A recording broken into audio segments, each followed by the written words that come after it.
আসসালামু আলাইকুম। পেটুয়ের সাধারণ বিজ্ঞান ক্লাসে সবাইকে স্বাগতম। আজকে আমরা যে টপিকগুলো দেখব এগুলো হচ্ছে জারণ বিজারণ, এরপর আমরা দেখব তড়িৎ কোষ এবং অ্যাসিড, ক্ষার ও লবণ নিয়ে আজকে আমরা আলোচনা করব। তো আসলে প্রথমে দেখে নিই যে এগুলো থেকে আসলে কি রকমের প্রশ্ন হয়। আগের বিসিএস গুলোতে কিরকম প্রশ্ন আসছে এই টপিকগুলো থেকে। দেখো, একটা প্রশ্ন ছিল যে কোনটি জারক পদার্থ নয়।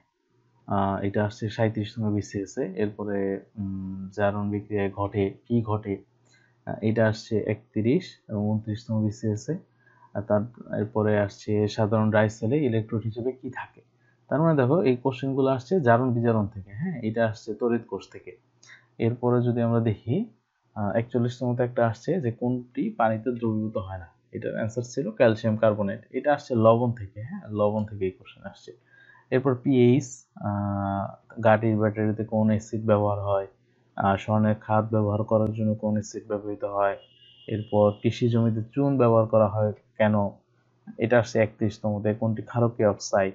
এই কোশ্চেনগুলা আসছে অ্যাসিড ও ক্ষার থেকে। এই যে পিএইচ, এরপরে এই যে অ্যাসিড রিলেটেড কোশ্চেনগুলা, এগুলা ক্ষার ও অ্যাসিড পার্ট থেকে আসছে।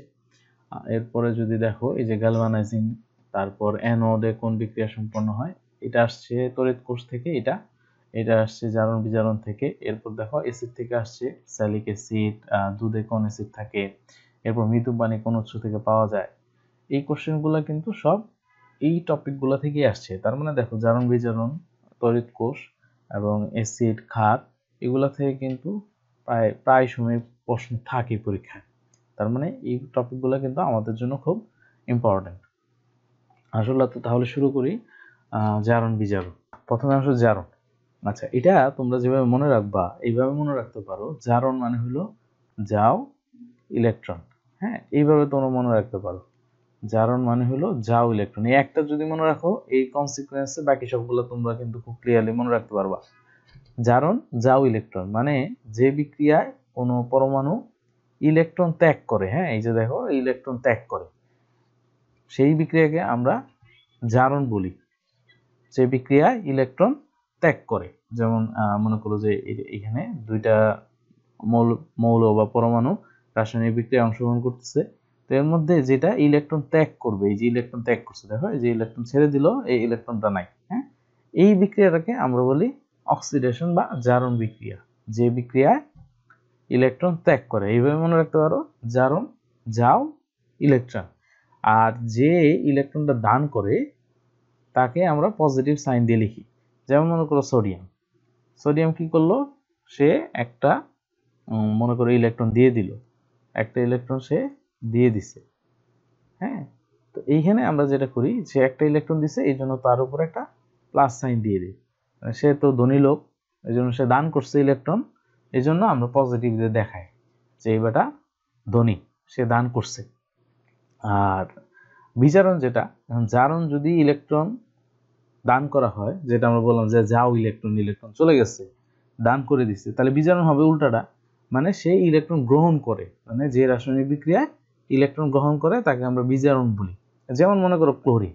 হ্যাঁ, ক্লোরিন, এই ক্লোরিন সে একটা ইলেকট্রন যদি গ্রহণ করে, সে একটা ইলেকট্রন গ্রহণ করছে, যে সে যদি একটা ফৈনি, সে বিভিন্ন জনের কাছ থেকে ইলেকট্রন গ্রহণ করে, এই জন্য আমরা তার উপরে একটা মাইনাস চিহ্ন দিয়ে দিলাম, যে সে একটা ইলেকট্রন গ্রহণ করছে, এই মাইনাস।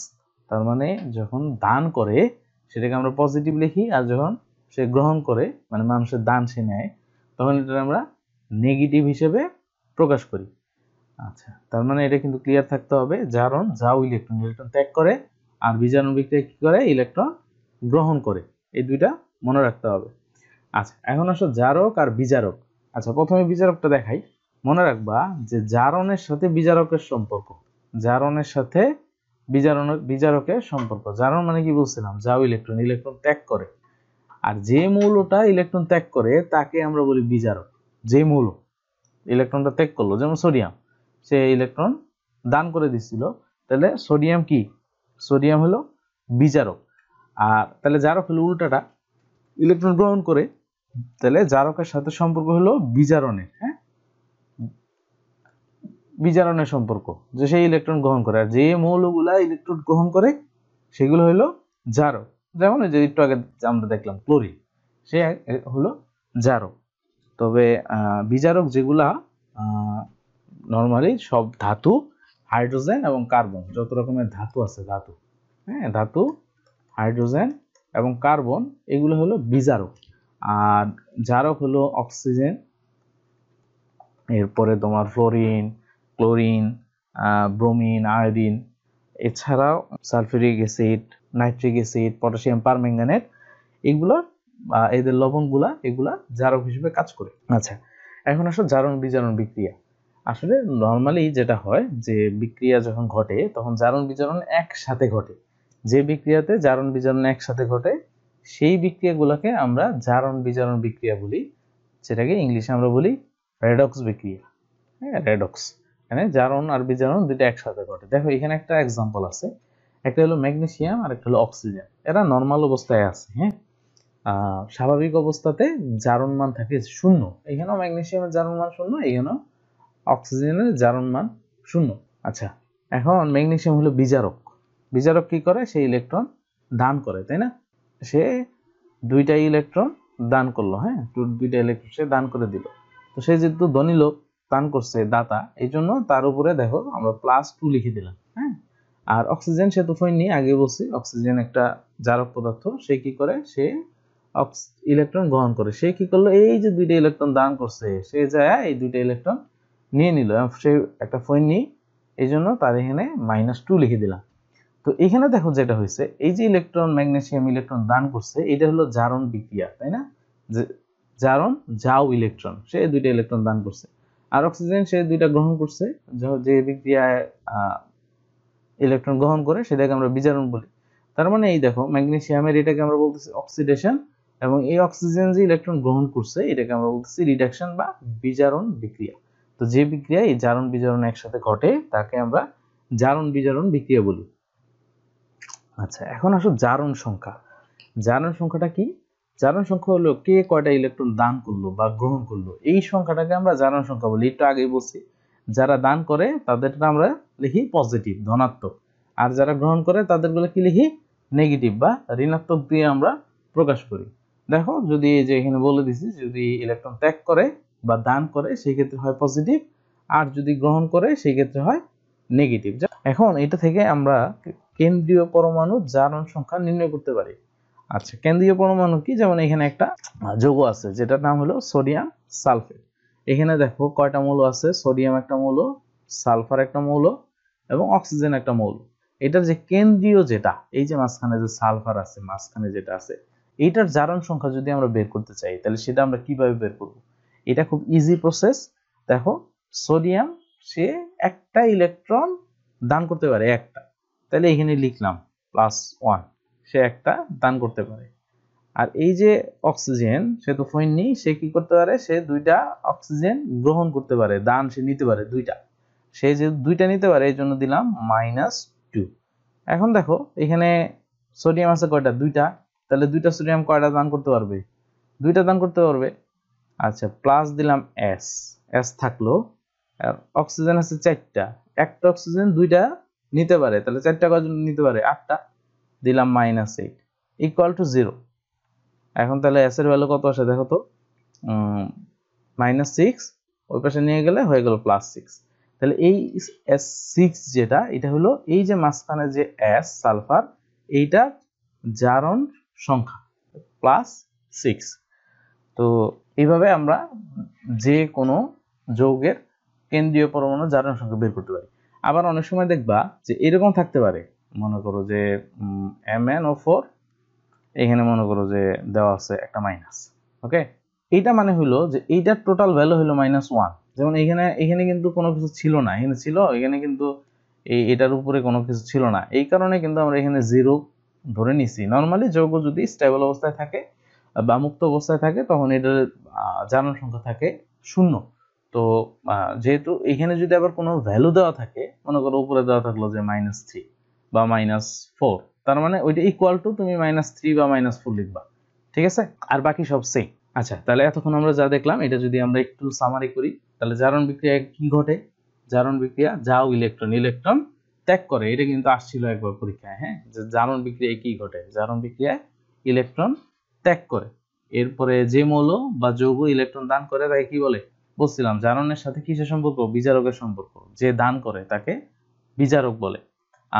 জারক পদার্থ নয় হাইড্রোজেন, জারক পদার্থ নয় হাইড্রোজেন, বিজারক। বলছি যে যত ধাতু আছে, ধাতু, এরপরে কার্বন এবং হাইড্রোজেন, এটা হলো জারক পদার্থ। আর oxygen, fluorine, chlorine, bromine, sulphuric acid বা নাইট্রিক অ্যাসিড, এগুলো সব হলো জারক পদার্থ। আবার এই যে বিজারক পদার্থের উদাহরণ কার্বন। হ্যাঁ, এই যে তিনটা ধাতু, কার্বন এবং হাইড্রোজেন। আচ্ছা, এখানে একটা কোশ্চেন আছে, দেখো যে FeCN6⁻⁴ এটার বলছে ফেরিক, এই যে Fe, এটার জারণ সংখ্যা বের করতে বলছে। আচ্ছা, এটা তাহলে কি হবে আমরা একটু দেখি। Fe এটা রাখলাম এখানেই। এই যে Cn যেটা, এটা জারণ সংখ্যা হলো -1। তাহলে এটা যদি আমি, আছে কয়টা, 6টা, তাহলে -1 × 6 = কত দিব, 0? না, এই যে -4 আছে, তার মানে এখানে হবে -4। তাহলে Fe, এখানে একটা প্লাস হবে।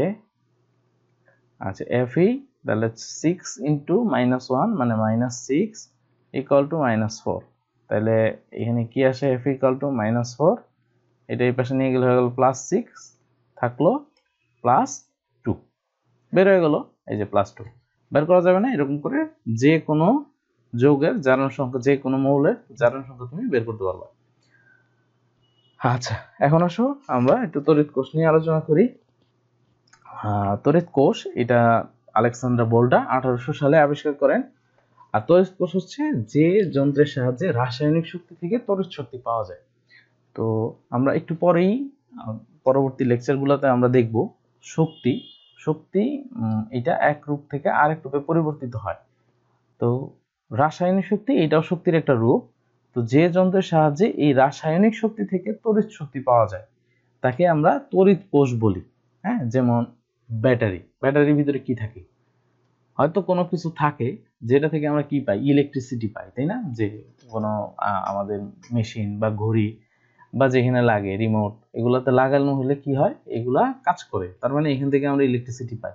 তার মানে এই যে এইটার ভিতরে, ব্যাটারির ভিতরে যে কেমিক্যাল বা রাসায়নিক পদার্থ আছে, এই রাসায়নিক শক্তিটা কাজে লাগিয়ে কি হচ্ছে, তড়িৎ শক্তি উৎপন্ন হচ্ছে।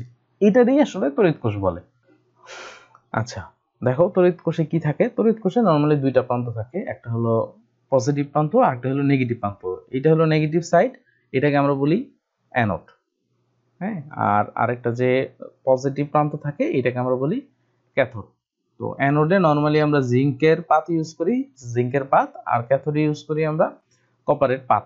আর এইটা আমরা একটা সলিউশন বা দ্রবণের মধ্যে যদি এই যে পজিটিভ আর নেগেটিভ দুইটা পাত এটা যদি প্রবেশ করাই, এই দ্রবণ হিসেবে, এই যে দেখো এখানে আমরা জিঙ্ক সালফেট এবং কপার সালফেটের দ্রবণ ইউজ করছি।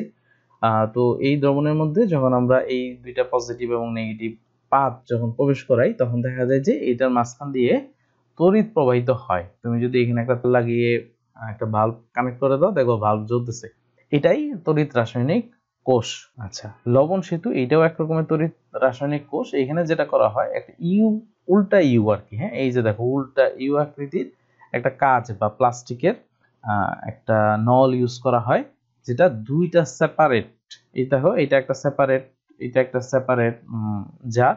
এই দুইটা জারের মধ্যে দুই রকমের সলিউশন আমরা ইউজ করি। এখানে যে দেখো আবার জিঙ্ক এবং কপার আমরা ইউজ করছি, এটা অ্যানোড, এবং এটা পজিটিভ কপার যেটাকে আমরা ক্যাথোড বলতেছি। এটা যদি আমরা প্রবেশ করাই দিই, তো এখান দিয়ে বিদ্যুৎ প্রবাহিত হবে। এই দুইটাকে যে আমরা এই যে সংযুক্ত করছি ব্রিজ, এই জন্য এটাকে সল্ট ব্রিজ বলে। আচ্ছা, দেখো ধাতুর ক্ষয় যেটা, সেটা হলো যে তুমি যদি কোনো কিছু বাইরে ফেলে রাখো, বা লোহার তৈরি কোনো জিনিসপত্র দেখবা বাইরে ফেলে রাখলে এগুলো আস্তে আস্তে ক্ষয়প্রাপ্ত হয়ে যায়। বা অনেক পুরনো বিল্ডিং দেখবা যে ক্ষয়প্রাপ্ত হয়ে গেছে।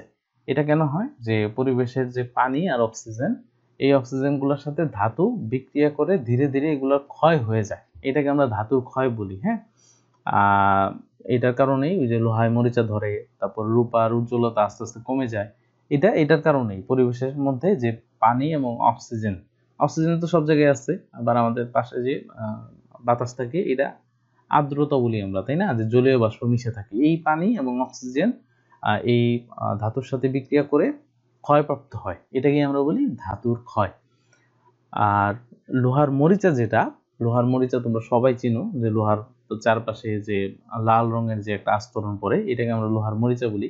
এটা আসলে ফেরিক অক্সাইড। হ্যাঁ, ফেরিক অক্সাইড। এটা কি হয়, এই যে লোহা, এই লোহার সাথে বাতাসের অক্সিজেন আর হলো এই যে জলীয় বাষ্প যেটা পানি, এই তিনটা যখন একসাথে আসে তখন এই আয়রনের চারপাশে একটা রাস্ট বা মরিচা পড়ে, হ্যাঁ, যেটাকে আমরা বলি ফেরিক অক্সাইড, Fe2O3 এবং 3 অণু পানি। হ্যাঁ, Fe2O3 এবং 3 অণু পানি বা মরিচা বলি আমরা এটাকে।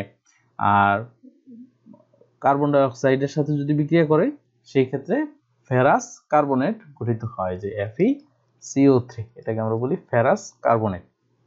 গ্যালভানাইজিং। গ্যালভানাইজিং হচ্ছে রাসায়নিক প্রক্রিয়ায় কোনো ধাতুর উপরে অধিক সক্রিয় ধাতুর যদি আমরা কোনো প্রলেপ দিই, সেটাকে আমরা গ্যালভানাইজিং বলি। গ্যালভানাইজিং কেন করা হয়? এটা নর্মালি ধাতুর ক্ষয় রোধ করার জন্য আমরা গ্যালভানাইজিং করে থাকি। আচ্ছা, এখন আসো প্রাথমিক কোষ। প্রাথমিক কোষ হচ্ছে নিজেই নিজের রাসায়নিক শক্তি থেকে বিদ্যুৎ শক্তি উৎপন্ন করে, মানে নিজেই। হ্যাঁ, এটা অনেক 3 রকমের হয়।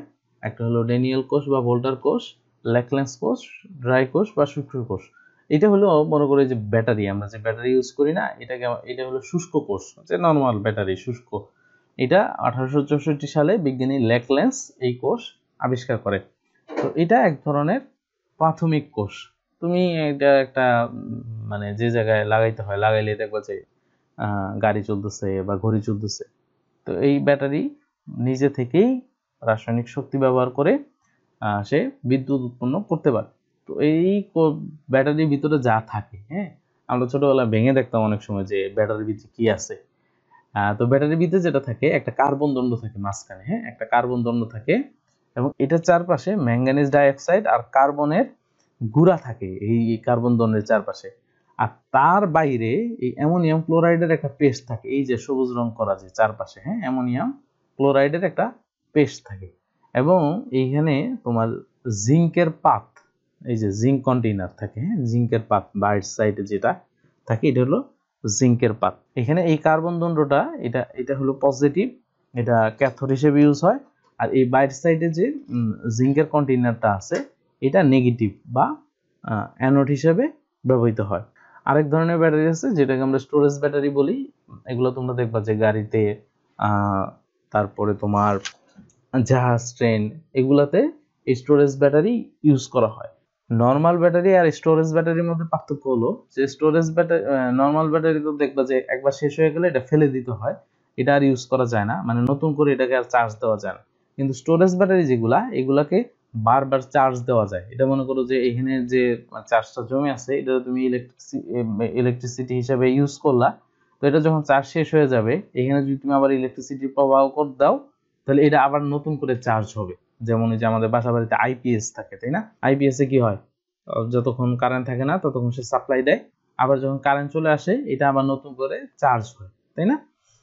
এটা হলো স্টোরেজ ব্যাটারি।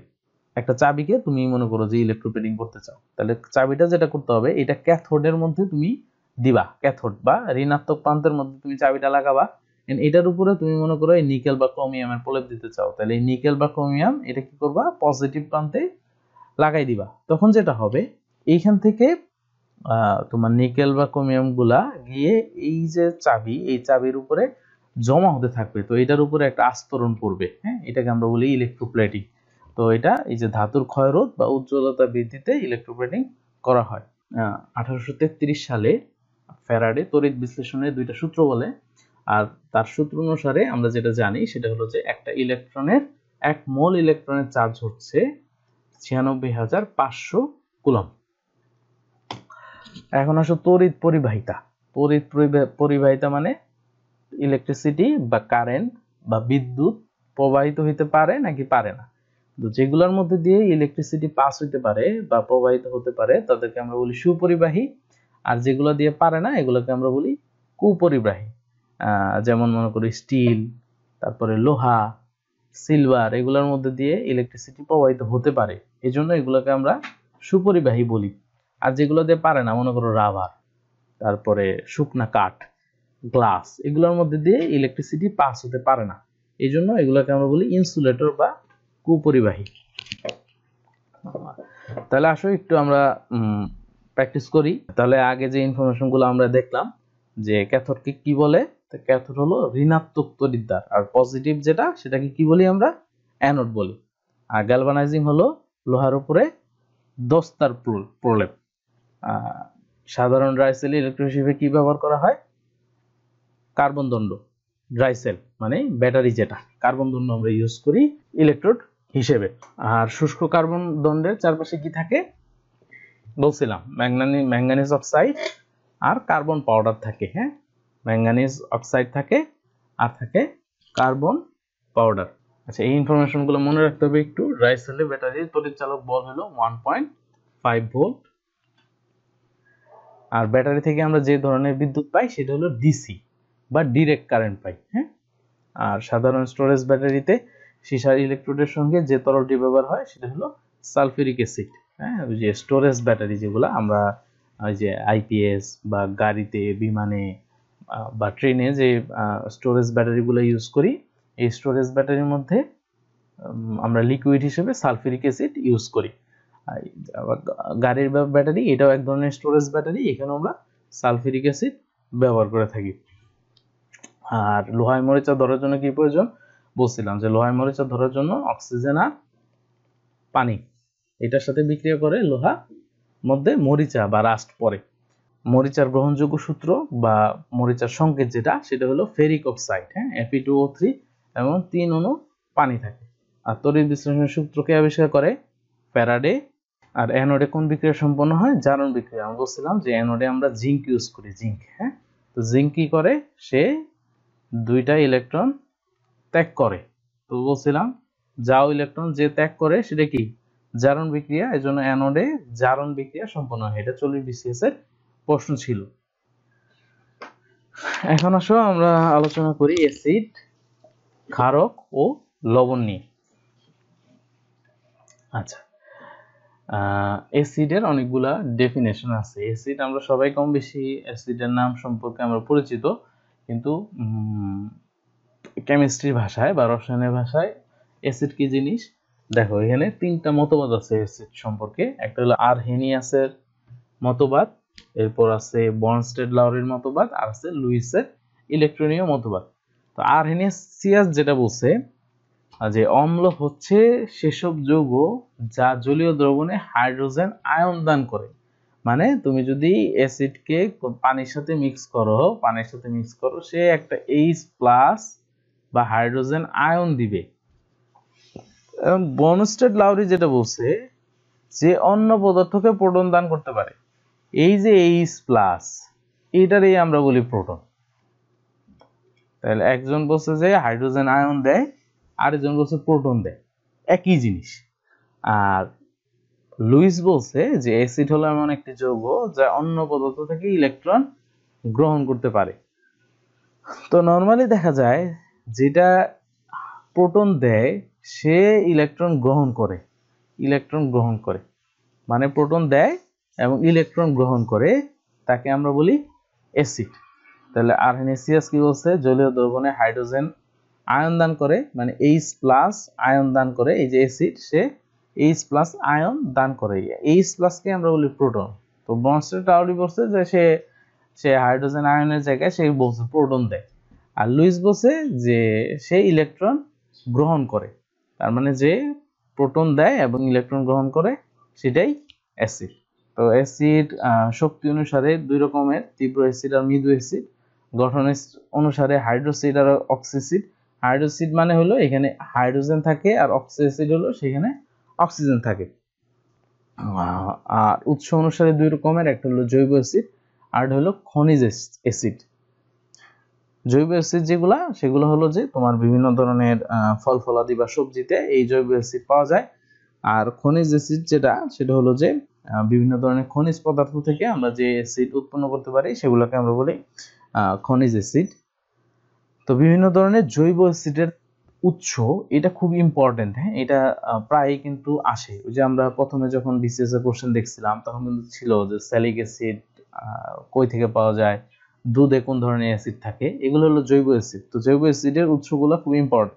যেমন লেবুতে কি থাকে? লেবুতে থাকে সাইট্রিক অ্যাসিড, তেঁতুলে থাকে টার্টারিক অ্যাসিড আর সাইট্রিক অ্যাসিড, আপেল আর আনারসে থাকে ম্যালিক অ্যাসিড, চা কফিতে থাকে ট্যানিক অ্যাসিড, এরপরে তোমার বাদামে থাকে অক্সালিক অ্যাসিড, কমলা লেবু পেয়ারাতে থাকে অ্যাসকার্বিক অ্যাসিড আর সাইট্রিক অ্যাসিড, কামরাঙ্গা আমলকিতে থাকে অক্সালিক অ্যাসকার্বিক অ্যাসিড, আর দুধে থাকে ল্যাকটিক অ্যাসিড। ভিনেগারে থাকে অ্যাসিটিক অ্যাসিড, আর টমেটোতে ম্যালিসেলিক অক্সালিক অ্যাসিড থাকে। আচ্ছা, তো এগুলো মনে রাখার জন্য তোমরা যেটা করবা সেটা হলো এগুলো একটু বারবার দেখবা। হ্যাঁ, এই স্লাইডগুলো বারবার দেখলা, বই দেখলা, এরপরে কাহুটে প্র্যাকটিস করলা, তখন দেখা যাবে যে অটোমেটিক্যালি এগুলো তোমাদের মাথায় ঢুকে গেছে। হ্যাঁ, আচ্ছা, তো অ্যাসিডের কিছু ধর্ম বা বৈশিষ্ট্য আছে। যেমন প্রথমে আমরা বলছিলাম যে সে হাইড্রোজেন আয়ন বা প্রোটন দান করে, তার মানে তার একটা প্রতিস্থাপনীয় হাইড্রোজেন আয়ন থাকবে। হ্যাঁ, অ্যাসিডের এটা থাকবে H+, ঠিক আছে, একটা সে প্রতিস্থাপনীয় আয়ন দিবে, হাইড্রোজেন আয়ন দিবে। আরেকটা হলো যে সে নীল লিটমাস পেপারকে লাল করে। তুমি যদি অ্যাসিডের মধ্যে একটা নীল লিটমাস পেপার ঢোকাও, তখন দেখা যাবে এই লিটমাস পেপারের কালার চেঞ্জ হয়ে লাল হয়ে গেছে। এটা অ্যাসিডের একটা ধর্ম। এরপরে অ্যাসিড ক্ষারকের সাথে বিক্রিয়া করে লবণ ও পানি উৎপন্ন করে, এবং অ্যাসিড টক স্বাদ। হ্যাঁ, তুমি যদি খাইতে নাও দেখবা যে অ্যাসিড খুব টক।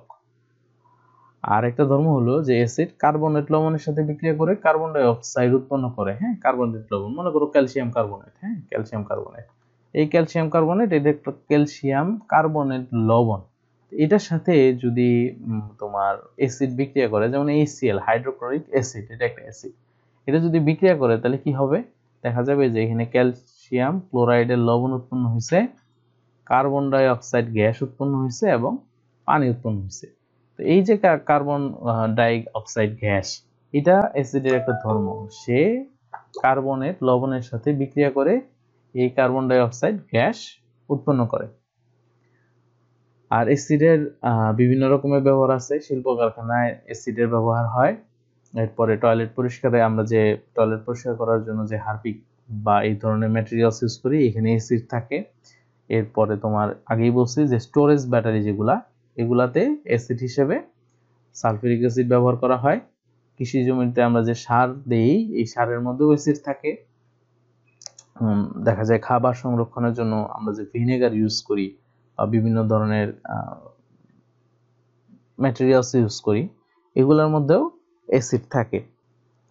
এরপর হলো জ্বালা নিবারণের মলম, বিভিন্ন ধরনের ওই যে বোলতা বিচ্ছু এগুলার কামড়ে আমরা যে মেডিসিন ইউজ করি, এগুলোর মধ্যে দেখা যায় এগুলাতে অ্যাসিডিক অ্যাসিড থাকে।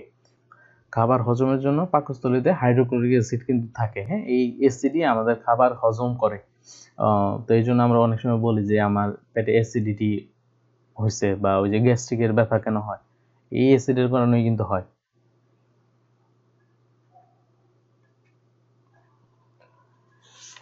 আচ্ছা, অ্যাসিড বৃষ্টি কি জিনিস? এটাকে আকাশ থেকে অ্যাসিড পড়ে? এটা না, আসলে অ্যাসিড পড়ে ব্যাপারটা এরকম না। বায়ুমণ্ডলে নাইট্রোজেন এবং সালফারের যে অক্সাইডগুলো থাকে, এগুলা বৃষ্টির পানির সাথে বিক্রিয়া করে সালফিউরিক অ্যাসিড এবং নাইট্রিক অ্যাসিড হিসেবে পৃথিবীতে নেমে আসে।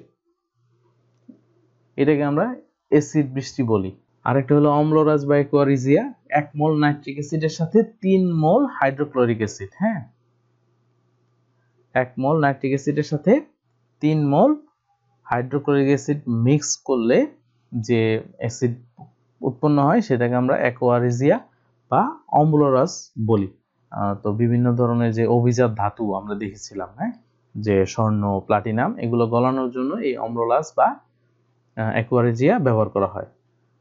এরপর আসলে অ্যাসিডের সক্রিয়তার ক্রম, মানে কোন অ্যাসিডটা কত বেশি শক্তিশালী, এটা নির্ভর করে যে একটা অ্যাসিড, এই অ্যাসিডের কেন্দ্রীয় যে মৌল তার জারণ সংখ্যার উপরে নির্ভর করে। জারণ সংখ্যা যত বেশি তার সক্রিয়তাও তত বেশি। তো জারণ সংখ্যা কিভাবে বের করে এটা অলরেডি আমরা দেখিয়েছি, যে তুমি এখানে জারণ মানগুলো বসাবা। যেমন এখানে এটার উপরে কোনো সংখ্যা নাই, তার মানে যেটা তুমি ইকুয়াল টু 0 ধরতে পারো। তাহলে হাইড্রোজেনের জারণ সংখ্যা হচ্ছে +1 আর অক্সিজেন হলো -2। তাহলে এটা আমরা কি লিখতে পারি, +1 × 2 লিখলাম, +1 × 2 = 2, আর এটা 4 দুগুণে 8 -8, তাহলে কি হলো +2 সালফারের জায়গায় থাকলো, আর -8 = 0। তাহলে দেখা যাচ্ছে যে এখানে সালফারের জারণ মান হচ্ছে +6। তো এটার চাইতে এই 6 এর চাইতে যদি কম থাকে কারো, তাহলে সে তার চাইতে কম সক্রিয়, আর যদি বেশি থাকে বেশি সক্রিয়। তো এই হিসাবে তুমি যদি একটু দেখো, এটা তুমি চেক করবা যে কোনটার জারণ, এই যে মাঝখানে এখানে নাইট্রোজেনের জারণ সংখ্যা কত, সালফারের এটা তো আমরা বের করলাম +6, এখানে ক্লোরিন এটা বের করবা, হ্যাঁ, বের করে দেখবা যে কোনটা বেশি শক্তিশালী। এটাকে আমরা অ্যাসিডের সক্রিয়তার ক্রম বলি। আর সব রাসায়নিক পদার্থের রাজা বলা হয় সালফিউরিক অ্যাসিডকে, H2SO4। এটার কারণ হচ্ছে যে প্রত্যেকটা শিল্প উৎপাদনের কোনো না কোনো লেভেলে দেখা যায় যে এই সালফিউরিক অ্যাসিডের ব্যবহার হয়। এই কারণে সালফিউরিক অ্যাসিডকে রাসায়নিক পদার্থের রাজা বলা হয়। আচ্ছা, এখন আসলে অ্যাসিড পানি মিশ্রিত করার নিয়ম হচ্ছে যেটা, অ্যাসিড পানি মিশ্রিত করার নিয়ম যেটা, সেটা হলো যে সবসময় অ্যাসিডকে পানিতে মিক্স করা হয়, মানে পানি কখনো অ্যাসিডে ঢালা হয় না, এটা নিয়ম। কারণ কি, কারণ হচ্ছে আমি যদি একটু উদাহরণ দিয়ে বুঝাই, মনে করো গরম তেল, এখন আমি তোমার বললাম যে তোমার উপরে এক ফোঁটা করে গরম তেল ফেলা হবে, অথবা তোমার এই গরম তেলের মধ্যে ফালাই দেওয়া হবে, তুমি কোনটা রাজি হবা? আমি হলে তো বলতাম যে এক ফোঁটা ফেললে তো কি হবে, যে এক ফোঁটা গরম তেল তোমার উপরে পড়লো, এতে কিন্তু খুব বেশি তোমার ক্ষতি হবে না। কিন্তু তোমার যদি গরম তেলের মধ্যে ফেলে দেওয়া হয়, দেখা যাবে তোমার সারা শরীর পুড়ে গেছে। সিমিলারলি যখন অ্যাসিডকে পানিতে ঢালা হয়, তখন অল্প অ্যাসিড অনেক পরিমাণ পানির সংস্পর্শে আসে, যে এইখানে তোমার ফোঁটা অ্যাসিড ঢালা হচ্ছে, তো দেখা যায় এক ফোঁটা পড়লো, এটা পানির সাথে মিক্স হয়ে গেল। আর যখন তুমি অ্যাসিডের মধ্যে পানি ঢালবা, দেখা যাবে যে এই অ্যাসিডের সাথে অল্প পরিমাণ পানির সংস্পর্শে আসছে, তখন এই পানিটা কি হয়, বাষ্প হয়ে উড়ে যায়। এই কারণে সবসময় অ্যাসিডকে পানির মধ্যে ঢালা হয়, পানিকে অ্যাসিডের মধ্যে ঢালা হয় না, হ্যাঁ, এইটা একটু মনে রাখো। আচ্ছা, অ্যান্টাসিড খুব পরিচিত আমাদের জিনিস, গ্যাস্ট্রিকের একটু ব্যথা উঠলে আমরা অ্যান্টাসিড খেয়ে ফেলি। তো এই অ্যান্টাসিডটা হচ্ছে ম্যাগনেসিয়াম হাইড্রোক্সাইড, হ্যাঁ, এটা এক ধরনের ক্ষারক। আর এই অ্যান্টাসিডের সাথে অ্যালুমিনিয়াম হাইড্রোক্সাইড মিক্স করে মিল্ক অফ ম্যাগনেসিয়া ক্রিয়েট করা হয়, হ্যাঁ, এটা হলো অ্যান্টাসিড। তো এটা এক ধরনের ক্ষারক। তো এটা আমরা কেন খাই, নর্মালি দেখা যায় যে আমরা একটু আগে বললাম যে পাকস্থলীতে হজমের জন্য আমাদের হাইড্রোক্লোরিক অ্যাসিড থাকে আমাদের পাকস্থলীতে। তো কোনো কারণে যদি এই অ্যাসিডটা বেশি নির্গত হয়, তখন দেখা যায় যে বুক জ্বালাপোড়া করে। তো এটা কমানোর জন্য আমরা অ্যান্টাসিড খেয়ে থাকি। তো পাকস্থলীর অম্লত্ব বা গ্যাস্ট্রিক বলি আমরা যেটাকে, হ্যাঁ, যে কারণে আমাদের এই যে বুকে ব্যথা করে, তো নর্মালি দেখা যায় যে যখন আমাদের পাকস্থলীতে বেশি পরিমাণে হাইড্রোক্লোরিক অ্যাসিড তোমার নিঃসৃত হয়, তখন আমাদের এই বুক জ্বালাপোড়া করে। তো এটা কি জন্য হয়, যদি বেশি পরিমাণে ভাজা পোড়া খায় সেই ক্ষেত্রে হতে পারে, এরপরে সিগারেট বা অ্যালকোহল যদি কেউ পান করে সেই ক্ষেত্রেও হতে পারে। আর একটা হলো বয়সের কারণেও অনেক সময় তোমার পাকস্থলী থেকে হাইড্রোক্লোরিক অ্যাসিড মানে নিঃসৃত হওয়ার রেটটা অনেক বেড়ে যায়, এই কারণেও গ্যাস্ট্রিকের সমস্যা হয়। এরপরে তোমার খাবার যদি সময় মতো কেউ না খায়, হ্যাঁ, যে টাইমলি যদি খাবার না খায়, সেই ক্ষেত্রে পাকস্থলীর তোমার এই অম্লত্বের কারণ হতে পারে। তো এটার বিভিন্ন উপসর্গ, যেমন ওই যে তোমার বুক জ্বালাপোড়া করে, পেট ফাঁপা থাকে, বদহজম হয়, আবার অনেক সময় চুলও পড়ে যায় এটার কারণে, হ্যাঁ, নখ কর্কশ হয়ে যায়, স্বাভাবিকভাবে মানুষ দুর্বল হয়ে পড়ে, বমি হয়। তো এইগুলো হলো তোমার গ্যাস্ট্রিকের বা পাকস্থলীর অম্লত্বর বিভিন্ন উপসর্গ। অ্যাসিডের নানা রকমের সামাজিক অপব্যবহার আগে অনেক প্রকট ছিল বাংলাদেশে, এই জন্য আমরা আগে টিভিতে এই সম্পর্কে বিভিন্ন অ্যাড দেখতাম, তাই না, বলতো যে জল জ্বলিলে বাড়ি ঘেরো দিমু। তো এই পরবর্তীতে দেখা যায় বিভিন্ন আইন করার কারণে এবং সামাজিক সচেতনতা বাড়ার কারণে এই রেটটা এখন অনেক কমে গেছে। তো বাংলাদেশে নারী ও শিশু নির্যাতন আইন 1995, অ্যাসিড নিয়ন্ত্রণ আইন 2002 এবং অ্যাসিড অপরাধ দমন আইন 2002, এগুলা আইন চালু আছে ছোড়া শাস্তির জন্য। এবং শাস্তি কি, একটা হতে পারে যে মৃত্যুদণ্ড দেওয়া হতে পারে, অথবা যাবজ্জীবন কারাদণ্ড হতে পারে। আচ্ছা, আরেকটা জিনিস আমরা দেখি একটু, সেটা হলো যে অগ্নি নির্বাপন সিলিন্ডার, এটা আমরা দেখবো যে বিভিন্ন অফিসে গেলে ঝুলায় রাখে, হ্যাঁ, ফায়ার এক্সটিংগুইশার বলি আমরা। এটা আসলে কি থাকে, এখানে যেটা থাকে, এখানে এক ধরনের লিকুইড থাকে যেটা হলো সোডিয়াম কার্বনেট, আর একটা কাচের বোতলের মধ্যে থাকে সালফিউরিক অ্যাসিড। তো যখন তুমি এটারে চাপ দিবা, হ্যাঁ, এটারে যখন তুমি চাপ দিবা তখন যেটা হবে, এই কাঁচের বোতলটা তখন ভেঙে যায়, ভেঙে এই সালফিউরিক অ্যাসিডটা এই সোডিয়াম কার্বনের সাথে মিক্স হয়, হয়ে carbon die oxide gas produce করে। আর এই কার্বন ডাই অক্সাইড গ্যাস এটা আগুন নিভানোর জন্য ব্যবহৃত হয়। আচ্ছা, তো তখন আমরা দেখলাম অ্যাসিড, এখন আমরা দেখবো ক্ষারক।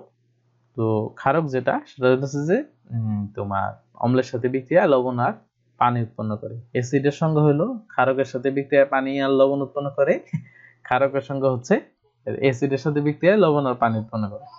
ক্ষারকের বিভিন্ন রকমের ব্যবহার আছে, যেমন পিঁপড়া ও মৌমাছির কামড়ের চিকিৎসায় আমরা ব্যবহার করে থাকি। মাটির উর্বরতা ফিরিয়ে আনতে এই যে ক্যালসিয়াম অক্সাইড বা ক্যালসিয়াম হাইড্রোক্সাইড, এগুলো হলো ক্ষারক। হ্যাঁ, ক্যালসিয়াম অক্সাইড, ক্যালসিয়াম হাইড্রোক্সাইড, এগুলো ক্ষারক। তো এই ক্ষারকগুলা মাটির উর্বরতা ফিরিয়ে আনার জন্য ব্যবহার করা হয়। টুথপেস্টের মধ্যে ক্ষারক থাকে। আমাদের দেখা যায় আমাদের দাঁতের মধ্যে ব্যাকটেরিয়া বিভিন্ন ধরনের অ্যাসিড ক্রিয়েট করে, এই জন্য টুথপেস্টের সাথে ক্ষারক থাকে। ক্ষারক, এই ক্ষারকটা গিয়ে কি করে, এই অ্যাসিডের সাথে বিক্রিয়া করে এটাতে তোমার নিউট্রাল করে দেয়। এই জন্য টুথপেস্টের মধ্যে ক্ষারক ব্যবহার করা হয়, এবং সাবানের মধ্যে ফোম তৈরিতে ক্ষারক ব্যবহার করা হয়। এই অ্যাসিডিটি দূর করতে একটু আগে আমরা দেখছি যে ম্যাগনেসিয়াম অক্সাইড বলছিলাম, হ্যাঁ, যে অ্যান্টাসিড, এক ধরনের ক্ষারক। এই অ্যাসিডিটি দূর করতে আমরা ক্ষারক খেয়ে থাকি, তাই না? আচ্ছা, টয়লেট ক্লিনার, কাঁচ পরিষ্কারক, পান খাওয়ার চুন, চুনটাও ক্যালসিয়াম অক্সাইড। হ্যাঁ, ক্যালসিয়াম অক্সাইড এটাও এক ধরনের ক্ষারক। আচ্ছা দেখো, সব ক্ষারই ক্ষারক, কিন্তু সব ক্ষারক ক্ষার নয়।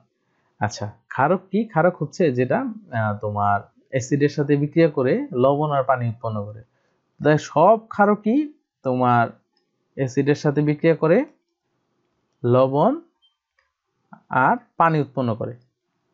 তো এই ক্ষারকের মধ্যে কিছু আছে যেগুলা পানিতে দ্রবীভূত হয়, সবাই কিন্তু হয় না।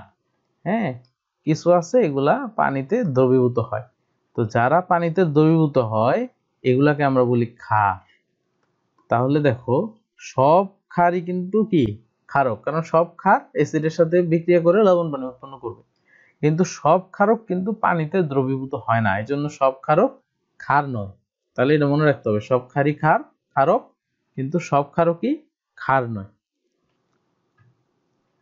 আচ্ছা, আর এতক্ষণ ধরে যে আমরা বলতেছি যে অ্যাসিড আর ক্ষারক বিক্রিয়া করে লবণ ও পানি উৎপন্ন করে, তো এই যে বিক্রিয়াটা, যে বিক্রিয়ায় অ্যাসিড আর ক্ষারকের বিক্রিয়া করে লবণ পানি উৎপন্ন করে, এই বিক্রিয়াটাকে আমরা বলি প্রশমন বিক্রিয়া। অ্যাসিড আর বেস বা ক্ষারক এটা বিক্রিয়া করে লবণ আর পানি উৎপন্ন করে। আর দৈনন্দিন জীবনে এই প্রশমন বিক্রিয়ার অনেক গুরুত্ব আছে। যেমন আমাদের পাকস্থলীতে যেটা হয় সেটা এক ধরনের এই প্রশমন বিক্রিয়া, তোমার অ্যাসিড আর ক্ষারকের বিক্রিয়া হয়।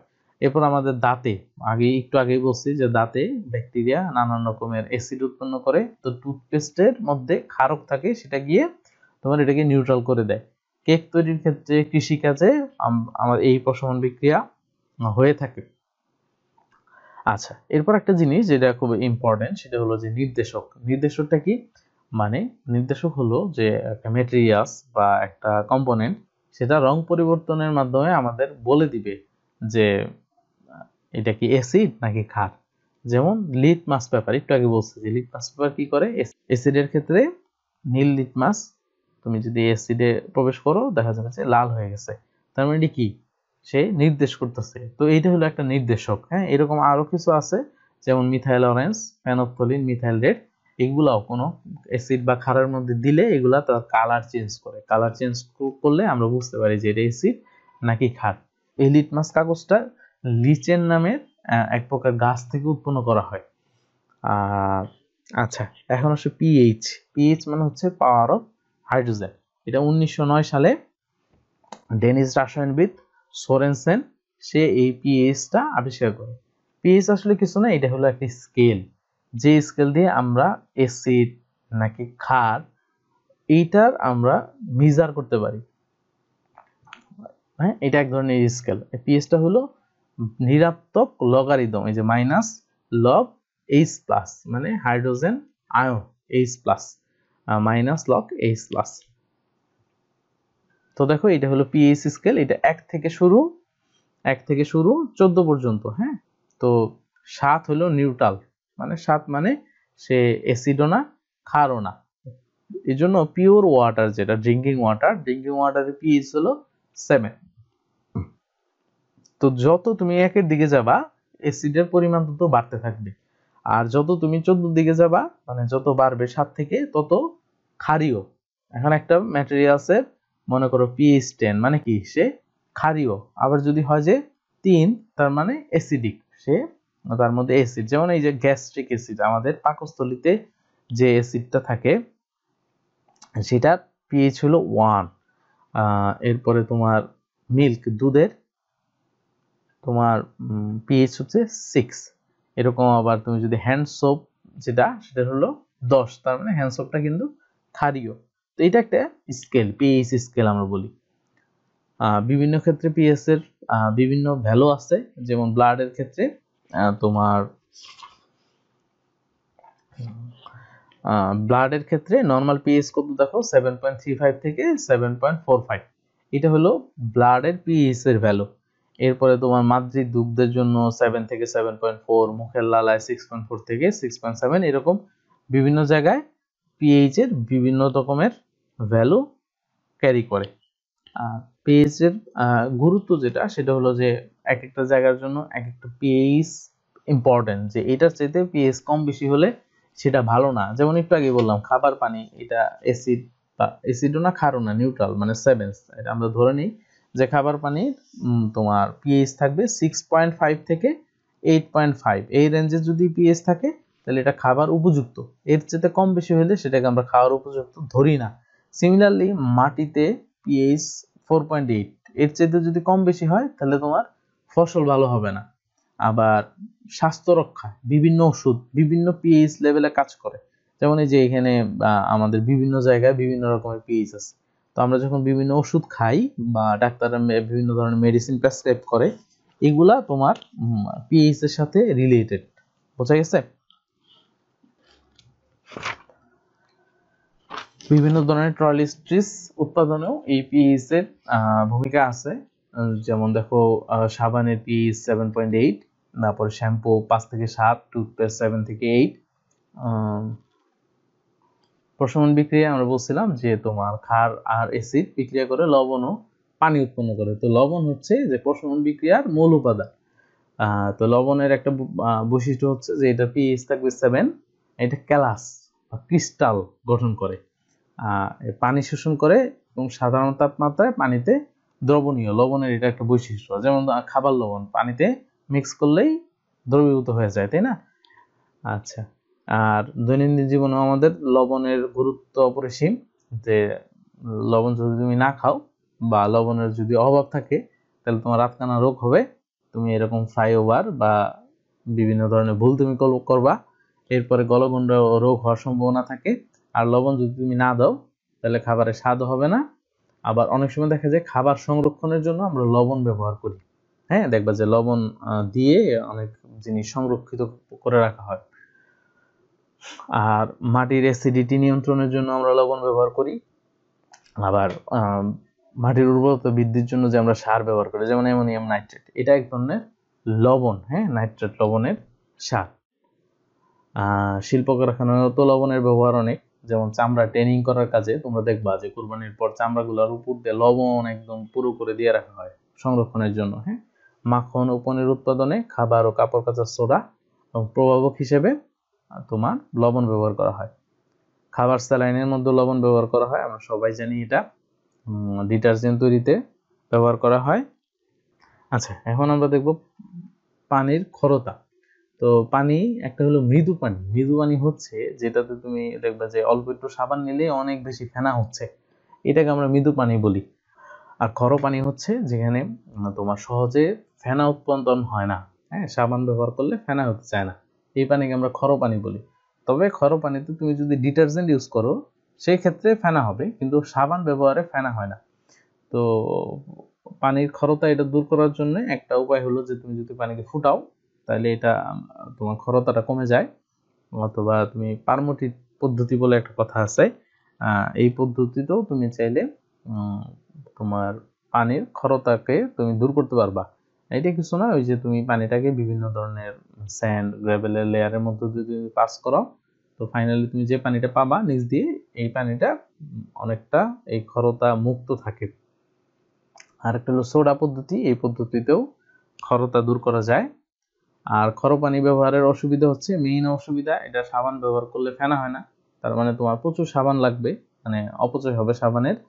আরেকটা জিনিস হলো যে এটার আসবাবপত্রের নিচে লাল রঙের আবরণ পড়ে যায়। হ্যাঁ, তোমরা অনেক জায়গায় গেলে দেখবা যে বালতি একদম লাল হয়ে গেছে, বা কেটলির নিচ দিয়ে দেখবা যে পানির মানে লাল লাল আবরণ পড়ে থাকে।